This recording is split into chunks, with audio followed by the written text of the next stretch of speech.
Love this podcast? Support it and sponsor today. Simply head to ozcastnetwork.com for details. Head into your local Safeway for great spring savings throughout the store. This week at Safeway, get yellow peaches or nectarines for the member price of $1.88 per pound. Also this week at Safeway, value packs of Signature Farms chicken drumsticks, thighs, leg quarters, or picnic packs are buy one, get one free. Plus, get value packs of USDA choice boneless beef top sirloin steak for the member price of $4.99 per pound. Visit Safeway.com, download the Safeway for You app, or head in store to find more great deals at Safeway. Ozcast.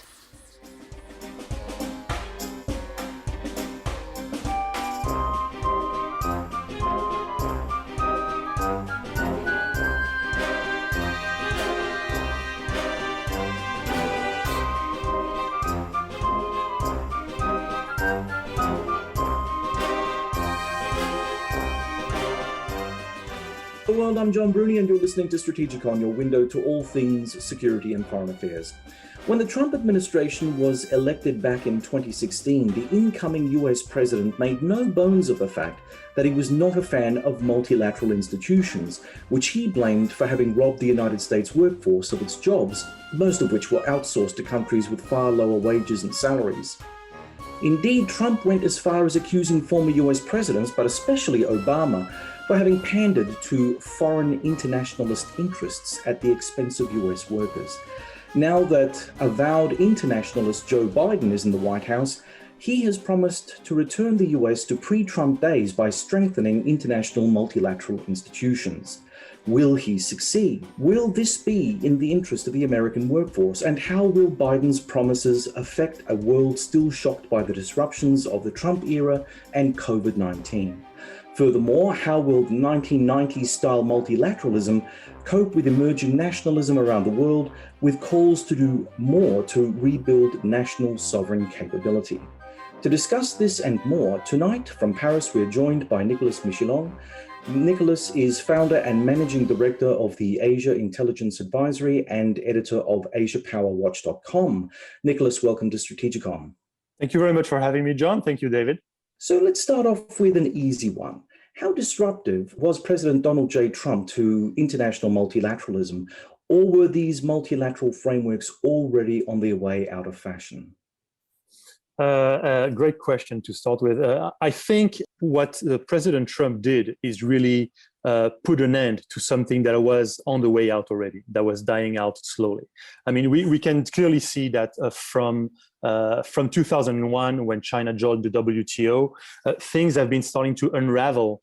And the whole world has been realizing that the whole dream of having a country like China change its ways, change its political system, change its own economic system by just joining this great worldwide party that is globalization, at least the old-fashioned way, I would say the 1.0, that has become a major disappointment very rapidly. And we've realized that it was turning very quickly into a zero-sum game. If you wanted to make money in China, well, you had pretty much to close down whatever you had in Australia, whatever you had in France, whatever you had in the US, to reopen elsewhere. So you create one job somewhere by destroying another job elsewhere. So I think what President Trump did was just basically make this realization very obvious to everyone, for everyone to see. And that's where he started basically kicking the hornet's nest and trying to destroy all the old 1.0 multilateral system.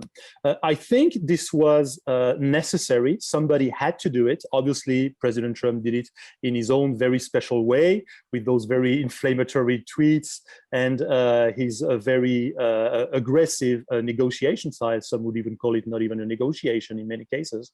But I think it was very necessary. And what the Biden administration will be able to do from now on actually will capitalize on what President Trump has done in the previous 4 years.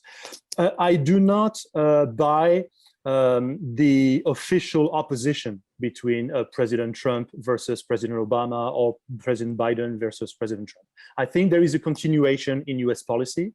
President Obama already started the pivot to Asia Pacific, which President Trump continued with his own Indo-Pacific concept, and President Biden will build on that, and he will be able to recreate new alliances, I think smaller ones, more regional ones, but alliances that make much more sense in terms of US interests. From a practical perspective, Trump replaced the North American Free Trade Association, or NAFTA, with the US-Mexico-Canada agreement, which he claimed was a colossal victory for the American worker. Was it? I think in theory it could be. The idea of President Trump in doing so, and this is precisely what the Chinese are trying to do as well, is to make sure that in every single trade and economic negotiation, the balance of power is clearly in America's favor. So they are breaking up the old multilateral agreements, US versus much of the Latin American continent. And they're going for much smaller trade agreements, less countries, smaller countries in many cases. And every time the US totally wins the balance of power, it is in their favor, and they can impose different conditions, which is exactly what the Chinese have been trying to do as well. So I think in theory, it puts the US on a stronger footing when talking to Mexico, when talking to other Latin American countries, especially in terms of slowing down the development of what we call maquiladoras. So those factories right at the border that have been attracting a lot of the jobs away from the US. But they are specializing in terms of production for the US market. So I think that what is at stake for the US is to slow that process down, to do as much reshoring of industries as possible. It will not be entirely doable to go back to the situation of the 1980s, but at least for high value added services, high value added manufacturing, there is a very clear possibility that the US can reshore some of it, but for that to happen, they needed to renegotiate many of the trade agreements. And that is exactly what President Trump has done with this. If I was a US blue-collar worker, I would welcome that development, and I would be convinced that now Biden administration can build on this and make the US market more welcoming to their own companies. If they manage to move some of this production back to the US, are we in a difficult point where right at the point where potentially the jobs return, we also potentially enter the era where we're more likely to have a very expensive factory full of robots doing the work rather than people? Or is this a case that there is enough political will to create jobs rather than just creating production in the US? I think what is at stake is not so much the creation of jobs, because as you very rightly said, this is coming, this wish to reshore industries is coming at a time where robotization is increasing very fast, and the implementation is increasing very fast. So what is at stake is really just to bring back the production home, to bring back basically a tax base, a corporate tax base that is much higher, to keep research and development at home as much as possible. I mean, we've seen that much of the trade war that President Trump has started is about the tech war, actually. It's about protecting R&D. It's about keeping competitors away from US R&D. So this is really what is at stake. I do agree that many blue-collar workers may be disappointed at not seeing so many factory jobs being created back, but at least at the country level, if value added is brought back home, if R&D is better protected, that would already be a major victory. Further south in Latin America, the Mercosur trade agreement doesn't seem to be doing as well as adherents had hoped. What went wrong with this trade agreement, and is it terminal? I think it is definitely terminal. What is wrong is that many of the countries that are parts and are actually the pillars of Mercosur, for example, they are stuck in what economists call the medium income trap. So basically, those countries have been able to go up the value added ladder for a while, but now they're being stuck. They're being stuck for many reasons. Corruption is one major reason. Corruption has been basically distorting much of the very natural mechanisms whereby funds are allocated, resources are allocated to the right industries and to the industries that make sense. Because of corruption, there's been a distortion in these flows of allocations. An example of Brazil, where you've had tremendous amounts of public funds being directed to companies like Petrobras, and which didn't make any economic sense, and which led to this major scandal that keeps basically bringing down leaders after leaders in the country. You have a country, for example, in Asia that has been escaping this middle income trap, and which is South Korea. South Korea has been very well able to go up the value ladder, become a leader in many industries, and making sure that public and private funds were allocated properly to the right companies. And in many cases, the allocation stopped when it became apparent to the Korean government that supporting a certain industry or a certain company didn't make sense. Unfortunately, this is not happening enough in Latin America, and it's making sure basically that those countries are being stuck. And another reason that many of those pillars of Mercosur are not able to take this trade agreement any further is their over-reliance on natural resources, on the export of natural resources. We will probably talk about India later. It is also an issue with India, and it's making sure that these countries basically keep maintaining a negative trade balance with many of their largest trade partners, a negative balance of payment with their many trade partners. When you look at the trade balance of Brazil with China or Argentina with China, it is very much in the disfavor of Brazil and Argentina because they depend way too much on the exports of those natural resources with very low value added, and they depend on the imports of the very high value added manufactured goods from those trade partners. So Latin American countries in that sense will have to reinvent themselves. And I do believe that now is the right time because now they have two types of partners to talk to. They have, of course, the US historically since the Monroe Doctrine, but they also have China now that they are able to talk to. So they are finally in a position where they can technically on many sectors play one against the other, ask for an offer from one partner. If the offer is not good, they can turn to another one. A good example is Colombia. Colombia is an historical ally of the US for many reasons, but it is very impressive to see how deep and how easily China has been penetrating the Colombian economic fabric, especially on very sensitive sectors such as infrastructure, such as utilities. And it is not something that is normal to happen in Colombia. It is something that you would expect to see happening in Ecuador, in Brazil, in Argentina.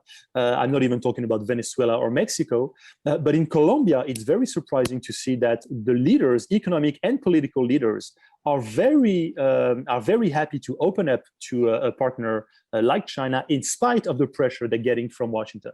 The metro of Bogota was won by a Chinese company in the prefecture of Antioquia, which is the prefecture around the city of Medellin, which is the second largest city. Now the major utility provider is being managed in conjunction with China Three Gorges, the operator of the largest dam in China. So it is, I think, Latin America in that sense is really at a crossroads, and they are finally able to play on both influences. And you also have like some third-party powers like the European Union, which is trying to come back in terms of influence. You have India, which is moving quite aggressively on the healthcare sector. So I think I'm not sure it is a turn that Latin America will take successfully, but at least they are being presented with better opportunities now. David. Just to go back to talking about Colombia, it's very interesting. When we were talking to the Colombian ambassador, he made that point that they're feeling very confident about dealing with Americans on some things and China on the other, and reaching out to make new partnerships with other countries when the opportunities come up. what do you think makes the Colombians different in that they're leading this? Because they really, for security reasons, have been the closest to the Americans, of all their neighbors for a long time, and worked most closely and probably been the most trusted partner. So for them to actually get the confidence to deal with different people is so atypical to Latin American history. It is. I think two things. First of all, the Chinese are starting to do in Colombia, and they're obviously having some success in that respect. They're starting to do what they've been doing in other Latin American countries, which is spreading their influence in all basically in all stratas of leadership in Colombia, be it on the political side or the economic side. The Chinese-Colombian Chamber of Commerce is being very aggressive. There is opening of Confucius Institutes in virtually all the universities in Colombia. And Latin Americans in general, and Colombians in particular, have also, in spite of their strategic alignment on Washington, they've also been very disappointed at the US economic involvement in their country, especially on the infrastructure side. Infrastructure is a major issue for Colombia. I was there last month. I spent 3 weeks in Colombia on a business trip. You have to realize that to go from Bogota to Medellin, it's a 40-minute flight. It's a 6 or 7 hours drive. There is no railroad in Colombia. The roads are terrible. If you had the idea of driving from Medellin to Cali, it would take you forever. So the idea for the Colombians is really to put that part of their development history behind and saying, okay, now we have another partner coming on the continent, which is China, which is able to activate infrastructure projects much faster, which offer financing options which are much more, I would say, exotic.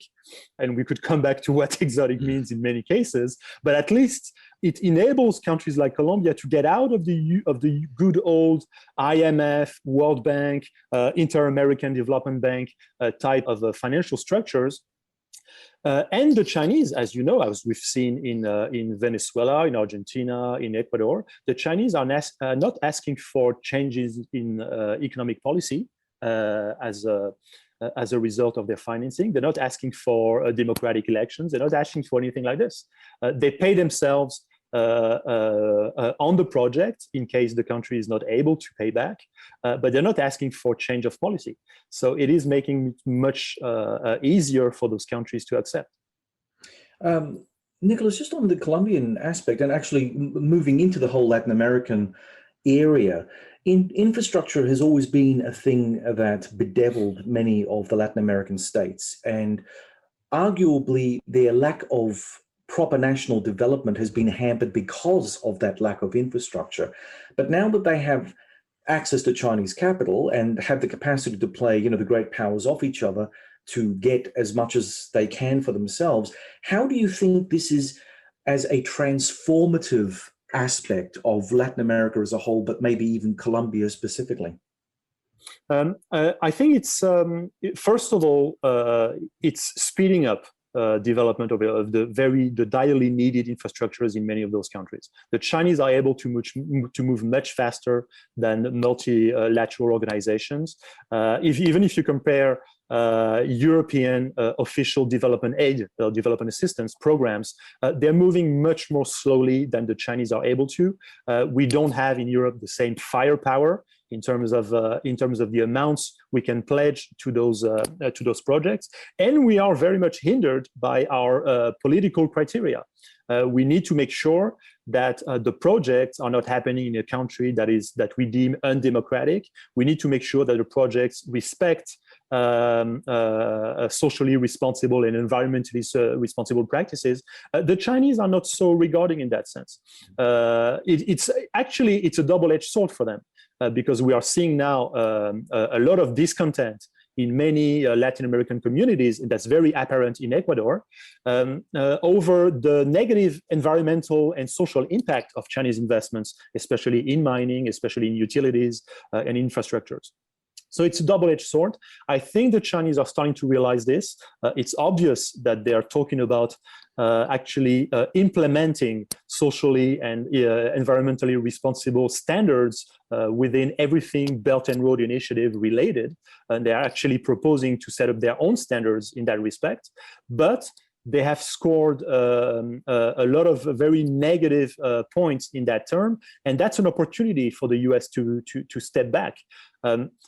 One example, 2 weeks before President Trump left the White House, he had one of the two US development aid agencies sign an agreement with the Republic of Ecuador. And the agreement says that this US aid agency will take over everything that Ecuador owns to Chinese companies in exchange for Ecuador closing up on Chinese involvement in 5G development in Ecuador. Yeah. This agreement, I think, could be a sign of things to come. It could be a new model of a development aid from the US. And on the same day that the US signed this agreement with Ecuador, the same agency signed a memorandum of understanding with the Japanese development aid organization. And that MOU says that US and Japan will collaborate on development aid programs in Latin America, and not only on infrastructure, they will also collaborate on new technologies, on 5G development, etc. So I think we are at a juncture in I would say third countries like Latin American countries, but that's also true in Africa. We are at a juncture. The Chinese have been making tremendous progress over the past 15 years. They've made a lot of mistakes. It's actually good that they didn't have any competition because they were allowed to make all the mistakes they could possibly make without having any competition. So now those regions, Latin America, Africa, they have a way of pitting one against the other now. They have enough arguments to keep the Chinese at bay when it's necessary. They have enough arguments to try and push the Americans and possibly Europeans, if we wake up one day, to be more competitive. But at least it's a kind of a reset. It's very possible that we are entering a period of a reset in relations. And if those countries played their cards well, it could actually play in their favor.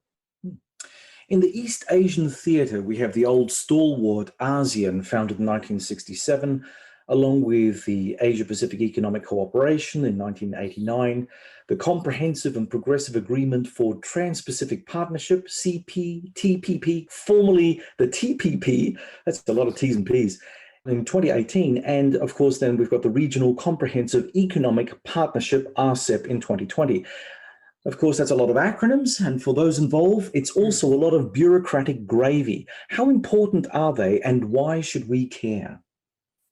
They are very important, and we should very much care, because this piling up of trade agreements, and you will notice that more and more of them are regional trade agreements, not so much global.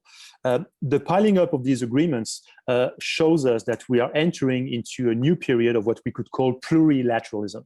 The age of the good old multilateral world is definitely dying, if it's not already dead. Plurilateralism is very important because it enables all the major powers that control and that weigh heaviest in those agreements. It enables them basically to break up old alliances and to make sure, as I said earlier, that every single time they control the balance of power, that the balance of power is clearly in their favor. Talking about RCEP, for example, RCEP was launched at the initiative of ASEAN, because ASEAN, as you noticed, has been dying out. The latest coup in Myanmar is showing that ASEAN is not doing its job, it's not playing its role, it's not bringing any solution to crises like the military coup in Myanmar. So ASEAN had to reinvent itself. The thing is, in this day and age, they cannot reinvent itself without incorporating China into it. And as soon as you incorporate China, well, basically you have one huge elephant in the room that controls everything, that controls the whole narrative, that controls the negotiation process. But they had to do it. And for China, it's one way of counterbalancing CPTPP. CPTPP is called like this since the US pulled out under the Trump administration, but it's it is actually in discussion that the US might try and rejoin at some point in some form CPTPP. So China had to move fast to create something in opposition to CPTPP. It's even more urgent for China to do so since some European countries have actually expressed their interest in joining CPTPP. The UK, the post-Brexit UK, have expressed interest in joining this, even though it is not a trans-Pacific nation. So the idea is really to break up the old alliances, to create new alliances according to your wishes, according to your size, according to your interests. The interesting point about RCEP is that Japan is also part of it. And Japan being one of the pillars of Quad, one of the main actors of trying to contain China in the region, could not afford not to be in RCEP. It is, I would draw a parallel between RCEP and one of the most important dinners in town. Even if you don't want to go to that dinner in town because there's a nice football game that night, well, you know that your main competitor is going to be there. So you have to go. You have to go. So you put your tie on and you have to go because you cannot afford to have that guy being alone with all your other partners and being the only one who talks to your partners. You have to be there. One interesting thing is that Japan is joining that party, even though they are doing so reluctantly, but they're also organizing their own party on the side, which is RSCI, the Resilient Supply Chain Initiative, which they are launching with Australia and with India. And they're launching really at the same time. And the idea is at the same time that they're entering into RCEP with China and other countries, they're going to try and build another type of trade alliance focusing on relying less on China manufacturing, being able to replace China factories with factories elsewhere, Vietnam, Cambodia, Indonesia, wherever, possibly India as well. So the idea is that you go into one alliance that you cannot afford not to go into, not because you want it, just because you cannot afford not to, but at the same time, you're starting something on the side that's basically going to be competing with it just to hedge your risk. The Japanese have been allocating a lot of resources. The Japanese parliament budgeted several billion US dollars worth of financial assistance to Japanese companies who want to move out of China back to Japan. So they're doing all this at the same time. So they're sending the clear message to China, we're getting on board on this RCEP thing because we don't have the choice. We cannot let you be the only economic power in RCEP, but at the same time, we're building many things on the side. And then you have Quad, which is technically started as a strategic alliance and more as a security alliance. And since the latest virtual summit that they've had earlier last month, we are seeing that they're talking more and more about economic issues. They're talking about healthcare cooperation. They're talking about cooperation in new technologies. So Quad also is slowly morphing into something much more economically and technologically oriented from what it used to be initially, which was just a security alliance. David.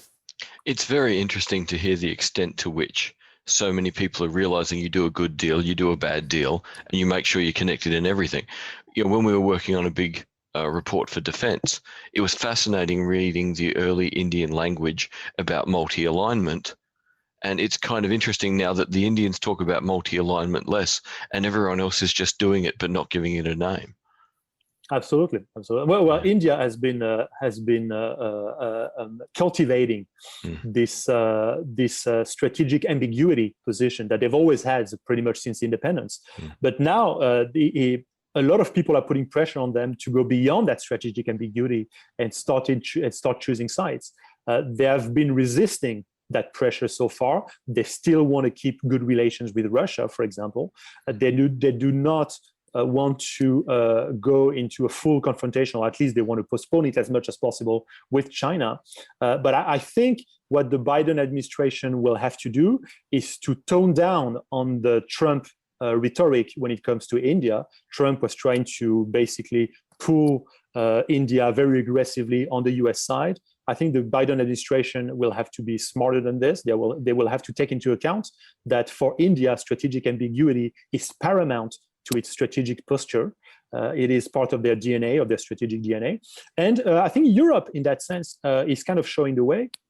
The latest agreement we've signed between the EU and India last weekend in Porto is an indication of this. We are not trying to push for a full-blown trade agreement with India. We know that India is not ready for this.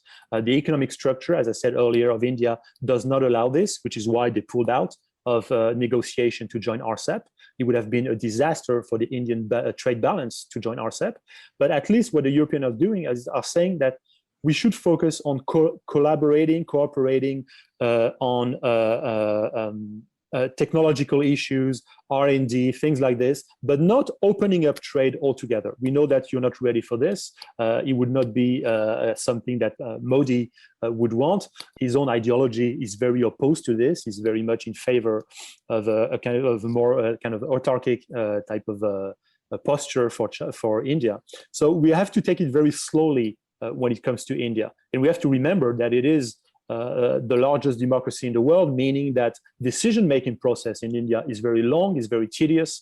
We are seeing the negative result of it in this COVID-19 pandemic. Much of the disaster that's unfolding right now is because India is such a large federal state. A lot of the decisions are not made necessarily in Delhi. They're made in each and every state. So we have to tread very carefully, because India could very well clam up if we try to pull too aggressively on them to join too many agreements, to join too many groupings. I'm on the run, I've got no alibi for what I've done. Took what you treasure and I'm never gonna give it up. I left these empty streets and hide within the shadows. You think I'm low, but you don't know how low I'll go. I've been hunting for it, I've been planning for it. I'm the villain, yeah, I'm gonna take it. I've been hunting for it, I've been planning for it. I'm the villain, yeah, I'm gonna take it.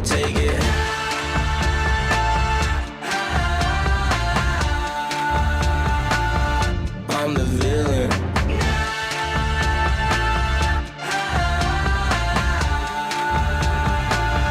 I'm the villain. All the money in the world cannot protect you from me. You can flee, but never will you be free from me. I'm everywhere you look, you never will escape me. So come at me, 'cause I'm the villain. I've been hunting for it, I've been planning for it. I'm the villain, yeah, I'm gonna take it. I've been hunting for it, I've been planning for it. I'm the villain, yeah, I'm gonna take it. Hide in my lair, won't know where they'll come when they least expect. They won't know the day, world's ours to take, will come when they least expect.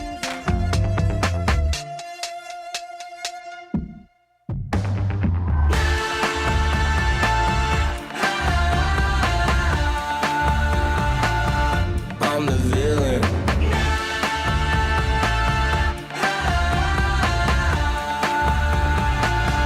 I'm the villain. I've been hunting for it, I've been planning for it. I'm the villain, yeah, I'm gonna take it. I've been hunting for it, I've been planning for it. I'm the villain, yeah, I'm gonna take it. The African Union is quite ambitious in what it wants in terms of wielding the continent of 54 states into one market. Is the AU being way too ambitious, considering these two salient facts? Firstly, most African countries have underdeveloped and underperforming economies. And two, most of those economies are dominated by one critical external actor, the People's Republic of China. Not being an Africa specialist, I will tread carefully on this issue. But I would say that Africa is the theater of a very aggressive and probably unprecedented information warfare from both the People's Republic of China and the US. Unfortunately, Europe is not doing much in that respect. and I find that pretty sad because we're supposed to have a kind of an advance on those countries in terms of influence, which we have lost very quickly. This information warfare, it's extremely aggressive, and it's really trying to pull the African Union in one clear direction, which is turn your back on ex-colonial powers. It hasn't worked for you. They've been exploiting you, and we are offering a different deal. One interesting example is Zimbabwe. Zimbabwe, under President Mugabe, was playing, basically betting everything on China, on the China relations. They even went as far as making the renminbi an official currency for trade exchange in Zimbabwe. And we're seeing that in spite of this, the Chinese were not opposed to Robert Mugabe leaving power, to having him put under house arrest. So it's showing that even the Chinese are understanding that they cannot go too far in terms of supporting just anyone in Africa who lets them do business there. And God knows that President Mugabe let them do a lot in his own country. They cannot go too far because local populations are turning against China. If you look at some of the latest opinion polls in most African countries on what the opinion is in terms of Chinese investments in their country, Chinese involvements in infrastructure, Chinese involvement in politics, the opinions have been turning very negative, extremely negative. Then there's another problem, which is the currency problem in Africa. Much of French-speaking Africa is still stuck with their own common currency, and it's really not working out for them. There is a lot of pressure in civil society among business elites to get rid of this currency and to go into something that would allow them to do much more trade, much more easily with China. So Africa is really, in the middle of this information warfare about influence, about currency, about colonization, everything that's been happening since colonization. The Chinese are playing on it, but now they're starting to tone down that type of rhetoric and basically approaching African nations as if the West did not exist. So it's very interesting. And then, just like in Latin America, you have what I would call third players like Japan, like South Korea, like India, who are coming back because they were never totally absent from Africa. It just went under the radar because the amounts of money and the history they have with the continent is not as big. But they are coming back. They are proposing development aid programs which make much more sense to Africa. So in a way, the situation in Africa is very similar to the situation that we've described earlier in Latin America. It is a time for African countries to be able to play one against the other. And in that sense, I would say medium powers like Japan, like South Korea, like India, possibly, hopefully, like the European Union, could get back in the forefront. For the European Union, what's at stake is really for all our countries to collaborate in terms of official development assistance. Right now, the French ODA strategy is very much in competition with the German ODA strategy, with the Spanish ODA strategy. There's no common front. I'm not particularly pro Brussels, but if we're going to keep working as a group, then on those issues, we definitely have to move together because Agence Française de Développement on its own, it's not big enough to compete with the US or with China. Same for the Germans, same for the Spaniards, same for the Italians. So it is what is at stake right now. Okay, now speaking of Europe, why do you think they've conceded so much ground to China in Africa, considering that many European states, as you rightly say, retain very deep ties to Africa due to their respective colonial histories? Has Europe kicked a strategic own goal in order to fulfill a woke political agenda? I do believe that you're putting this very, very nicely. I think since 1945, basically the whole narrative in Europe itself by European elites is that it is pretty much all our fault, that we need to apologize. Apologies have been made a lot, and apologies through speeches, through financial help, through reparations in many cases. The idea, I think, you could summarize it in this way. When will the European Union and when will European countries in general be proud of what they've built again? And when will they again try to project power? Everybody else is doing it, but Europe. I think in that sense, we've become the useful idiots of globalization. And this has been a fantastic opportunity for the likes of China, for the likes of the US. I've worked in Asia for 15 years. And when I would talk about this with Japanese people, Chinese, wherever, many of them were saying, we don't understand what Europe is doing in terms of political and economic influence. It's good for us. It's one less competitor. But why are you doing this? Why are you not fighting us more? Why are you not fighting for your own influence in those regions? I mean, you are supposed to be way ahead there. You have the cultural knowledge. You have the history. And the history is not all bad. It's not all bad. I think it's just that Europe committed suicide twice in the 20th century, First World War and Second World War, 2 suicides in a row. And it has played in our disfavor in terms of how we look at ourselves internally and also in relation to the world. We do not trust ourselves anymore. We believe that we have nothing to bring to the world anymore, which means we're stuck with those just lecturing countries on human rights. I mean, when you look at what the Office of the European Union does, for example, even in countries like Japan, they try on a regular basis to lecture Japan on the 5 or 6 or 10 people that they hang every year. And then the Japanese reply, yeah, but how many people do you euthanize in Belgium every year without their consent? So where is this discussion going?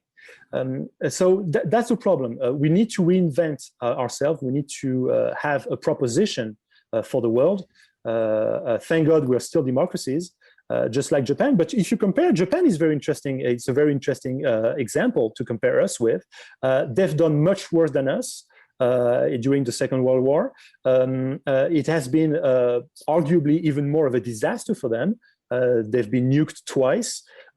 But if you look at the way they've been presenting themselves to the world since then, they've been showing that they are a very,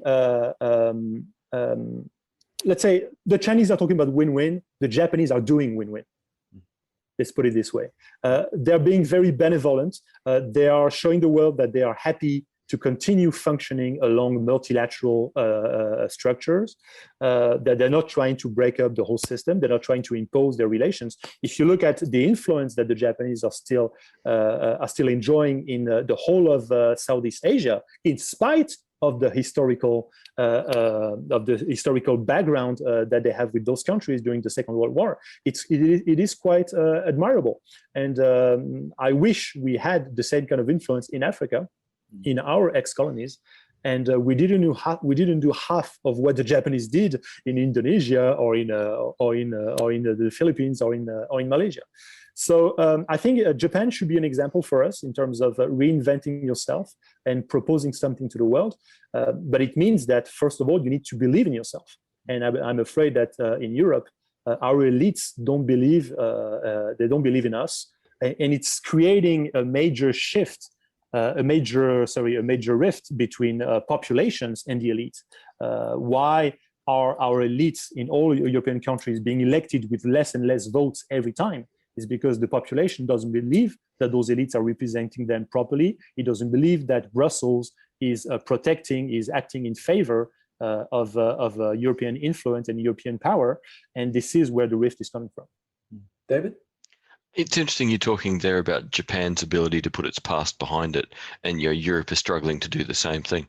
It would seem to me one of the key differences here is that Japan had the same historical experience, had the same things to deal with, but dealt with them as a single country. Whereas really, Europe didn't suicide, it fratricided.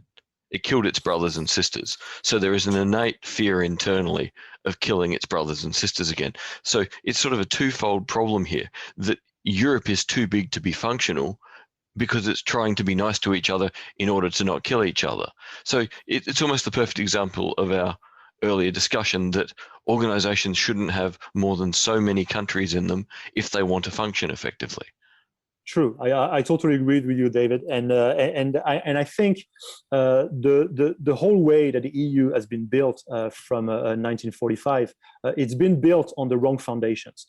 It's been built on, first of all, it's been built on very different realities, and it's become even more apparent when the EU extended to new members in Central Europe. The economic realities, the fiscal realities are so different that there is no way that something like the euro, for example, could properly reflect all those realities at the same time. So it's no surprise that the euro is only be created to reflect the German economic reality and to serve German economic interests. But even before the euro, right from the start, in the late 1940s, I think the idea is that we wanted to put the war behind us so badly that we went into this kind of dream, and I think it's becoming apparent now that it's a lie. We came into this dream that getting together, doing commerce together, will keep us from going to war again.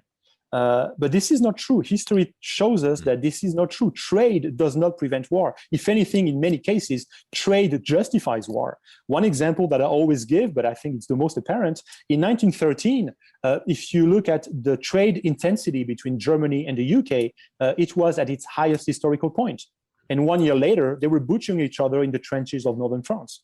The Napoleonic Wars, why did the Napoleonic Wars end in Waterloo, in what is now Belgium, is because Belgium has always been a strategic ground in terms of economy, in terms of trade, that European nations have been fighting over. The estuary of the Escaut River has always been extremely important, both for continental powers and for England when it comes to exporting their goods. So they've always been fighting for this territory. So if anything, trade in many cases is a reason for war. We don't forget how the war in the Pacific started with the embargo on natural resources to Japan. Japan was feeling that they were being cornered by the US and by the international community on the economic stage. So they went to war over this initially. So I think this is a lie, and I think the French and the Germans were totally delusional in pushing this initially. The Germans, in reality, were trying to build Europe to serve German economic interests, and the French were trying to build Europe to serve French political interests. Going back to French history, France has been pretty much since the end of the Roman Empire the one power in Europe that has been trying to resuscitate the Roman Empire. Charlemagne has been trying to resuscitate the Roman Empire. On the coins that he had minted was Renovatio Romani Imperii, to renovate the Roman Empire. Up to Napoleon, even Louis XIV tried to resuscitate some sort of Roman Empire, of course, dominated by France, up to Napoleon. The Germans, they've always been interested in their economic power, and they've been trying to build Europe as their economic power. And they're obviously winning. If you look at the nature of relationships between the EU and China now, it's being controlled and directed by German economic power, not French political power. France is, speaking of war, France has been hard at work attempting to wipe out Muslim extremists in the Sahel area of Africa. Some academic literature says that endemic poverty in countries drives terrorism and state breakdown. Shouldn't France and the US see the terrorism problem in the Sahel from an economic rather than simply a military perspective? I could not say no to this. Obviously, the problem is that we've tried that for many years.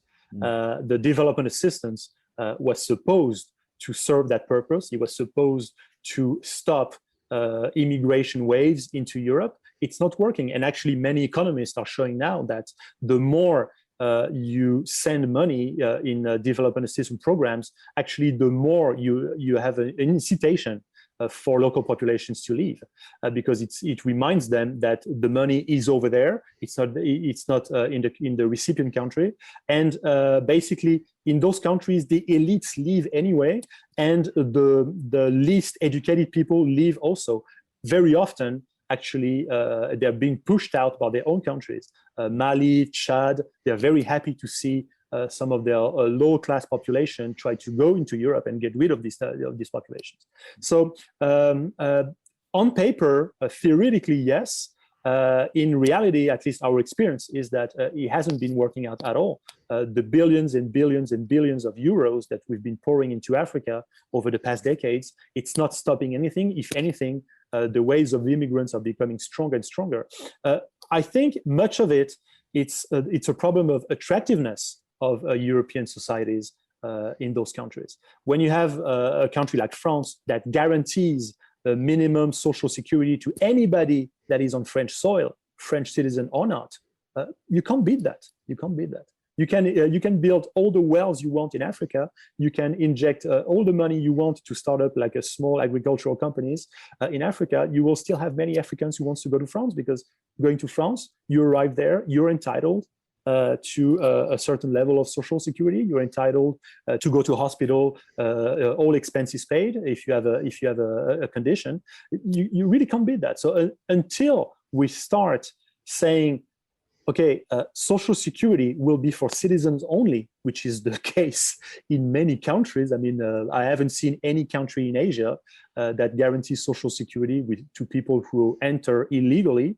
Unless we start changing this, our countries will always be more attractive to those populations versus staying in their own country and trying to build on whatever assistance that European countries give. And then there's a problem of radical Islam. Radical Islam, I think there is another mistake that we're making, is that we cannot win this war in Sahel. French military operations over there have been going on for over 10 years now. And we are pretty much the only European power to shoulder that effort. You don't see German soldiers over there. You see very few Spanish soldiers, very few Portuguese soldiers, very few Italian soldiers. Pretty much France on its own, trying to protect Europe against a spread of radical Islam at its doors. It's not working out. And because it's a never-ending chase, you kill 10 new ones appear anyway, because the conditions are so dire over there. And the problem is that we're fighting over there, but we're not doing much at home. And that's what worries me the most. So I would be very much in favor, personally, of bringing back much of our troops from the Sahel and redeploying them at home, because this is where the war is being fought as well. And there are worries of civil wars now. You may have heard that military officers have been sending open letters to the French government, trying to warn them about the state of French society, the risk of civil war that is brewing. You've heard about the repeated terror attacks that have been going on even during COVID-19. And now it's becoming very low intensity attacks. It's just one guy with a knife stabbing a cop, one guy with a knife cutting the throat of an elderly lady in a church. It's becoming very low intensity. And this is the new normal now in France. So I think the battle has to be fought at home, I think more aggressively so than overseas. We cannot shoulder that weight alone. The only military strategy is not a winning strategy. I mean, the US has learned that at its own expense in Afghanistan and everywhere else. It's something that we need to fight at home first and foremost. It's fascinating you talk about all of that, because we have the amazing example of a tiny island state, Mayotte, giving up its independence to become a department of France. Yep. So we have France going, oh well, we can make you French, we can fit you in, we can make you fit this fantasy of the post-World War II dream of the perfect democracy based on negotiation that takes too long. So everything you just said is unfortunately counterbalanced by, yes, there was an old agreement, but the French Parliament still had to agree to incorporate something so incredibly foreign into the metropole. How are things like that perceived at the moment? It is a disaster. I mean, the example of Mayotte is an absolute disaster, because it is one small French territory in the middle of a very problematic region, problematic in all the sense of the term, radical Islam, poverty, the spread of disease, piracy, and et cetera, et cetera. And because it is French territory, anybody who succeeds in setting foot on that territory can claim asylum and can become part of this. If you look at the data on safety issues in Mayotte, it's a disaster. It's an absolute disaster. The data on drug trafficking in Mayotte, it's an absolute disaster. So those are all weak points in the French territory. That's not the case for all territories. I mean, French Polynesia is not causing those issues. Guyana, it is becoming. It has always been kind of a problem, but we will not let it go because of its strategic positioning for launching satellites. But Mayotte it's an absolute disaster. It is an absolute disaster. I mean, people from all neighboring countries go to deliver babies in hospitals in Mayotte. The child is born in Mayotte, French territory, so can claim French citizenship. And because of what we call regroupement familial, family regrouping, which was made possible since the end of the 1970s, any person who has a child who is of French nationality, because he's born on French soil, can claim also French nationality. So the whole family can become French. It's never ending. It's never ending. So, Nicholas, finally, since the 2020 COVID-19 pandemic, we've seen more and more countries wanting to bring their industries back home from countries they originally outsourced to because of the cheap labor, which we touched on earlier. Is the ambition for recreating national sovereign capabilities a pipe dream? Or should we miraculously rid ourselves of COVID? Will all nations drift back to more familiar settings in spite of the domestic political and social unrest this may cause? I think it is definitely not a pipe dream, but it depends on who you're talking about. When it comes to Asian powers, the US, definitely not a pipe dream. I do not believe that once COVID is gone, and before the next pandemic comes, that those countries will revert to their old ways. And actually, to me, it's not so much the COVID pandemic that has been driving this new mindset. It's much more the tech war, the technological war that was started during the Trump administration, and which I believe was actually necessary. Trump just said some truth very out loud in a very nasty way, but I think those truths needed to be heard, and now a new administration can build on this. So I think this tech war and this necessity to build, what I would call technological resilience or national resilience is very much at the forefront, and it will be there to stay. My biggest worry is for middle powers like Europe. It all goes down to, again, it's always the same problem. Do you believe in your own power? Do you believe in your own worth? And do you believe that you need to build this resilience? I'm afraid that Europe still has not, I'm talking about our leaders, still has not learned its lesson. Look at the details of the comprehensive agreement on investments that Europe was trying to sign with China at the very end of last year. I've gone through the details. We finally had the appendices a couple of months ago.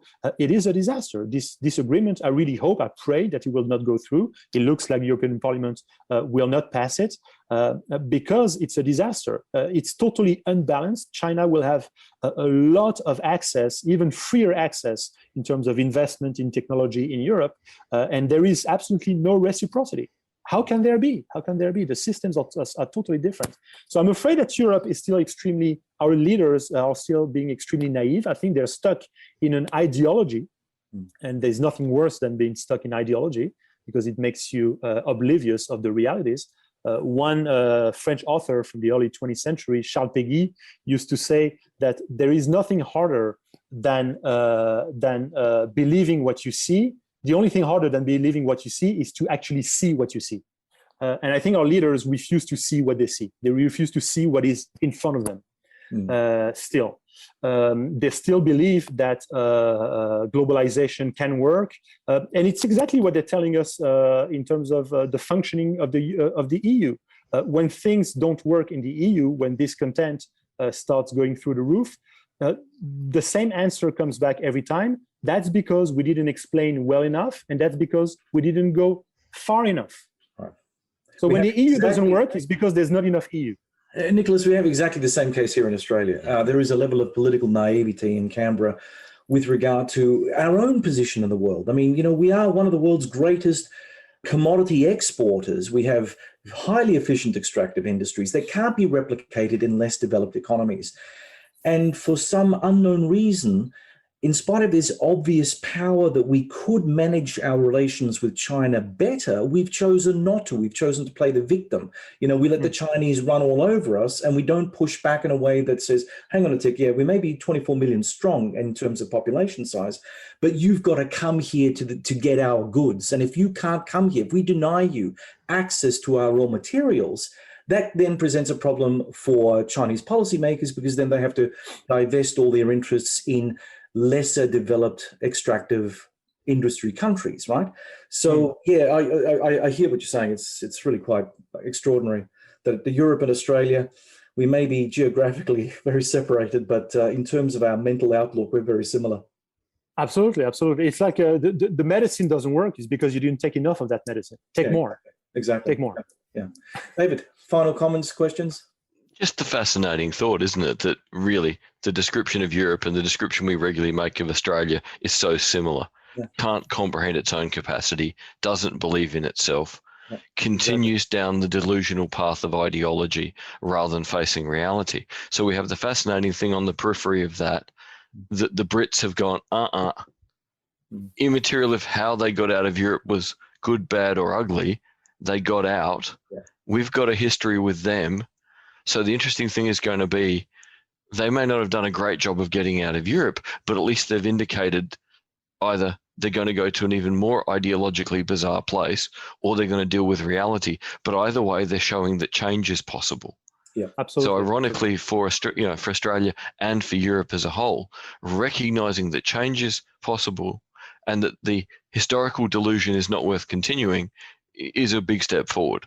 Yeah, and not being afraid of the change either. We've got this timid political elite here is like, oh, no, we can't even imagine. If we do imagine it, then it's going to break everything. And, what we have is worth preserving. Actually, no, what we have is not serving our interests anymore. We've grown beyond it. We do need to take it up a notch. But, so long as we have the same kind of people and we keep on electing the same kind of people, because apparently they're the best people that our respective countries have, you're not going to get that kind of radical solution. Really. Well, that opens up a whole other kettle of fish, and that is all three of us are having this conversation, pointing out better answers, better ways of doing things.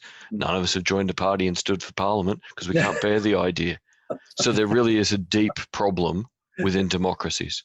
Yes, it is. And I think the biggest problem is that the elites reproduce themselves all the time. Yeah. They reproduce themselves. It's the same ideology generation after generation. I mean, if you look at all our elite schools in France, they're producing the same kind of elites over and over and over.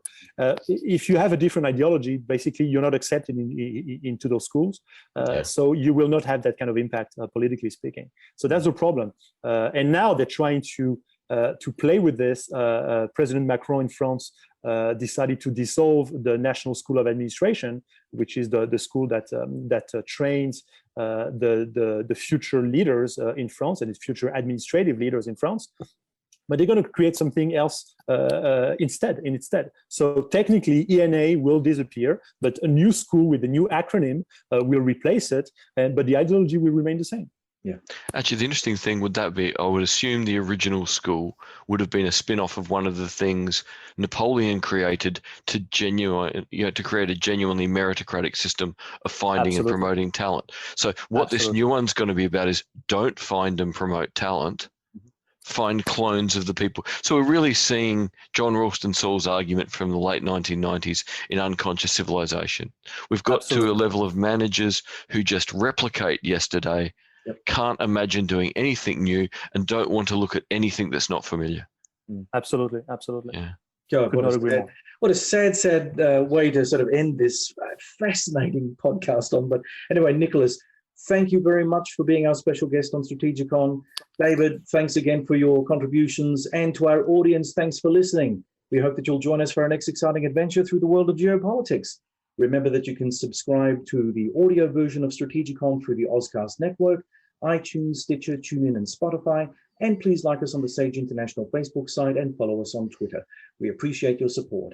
You can also watch our podcasts on video through the Strategicon Raw YouTube channel when they're available, easily accessed by clicking on the link provided on our website. Also, please comment on any of our articles and podcasts through Facebook, LinkedIn, Twitter, and of course on the Sage International site. We welcome any constructive feedback that can help improve our products, and we look forward to engaging with our followers. If you would like to support Strategicon, remember to check out our merch page. We have a wide variety of items to keep the Strategicon listener satisfied. Until next time, goodbye.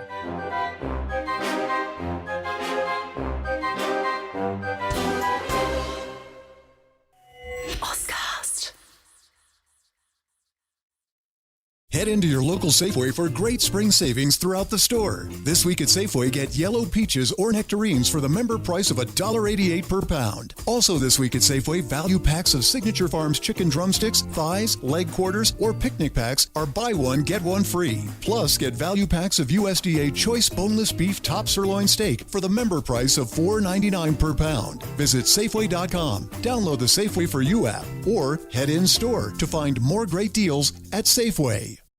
Love this podcast? Support it and sponsor today. Simply head to AuscastNetwork.com for details.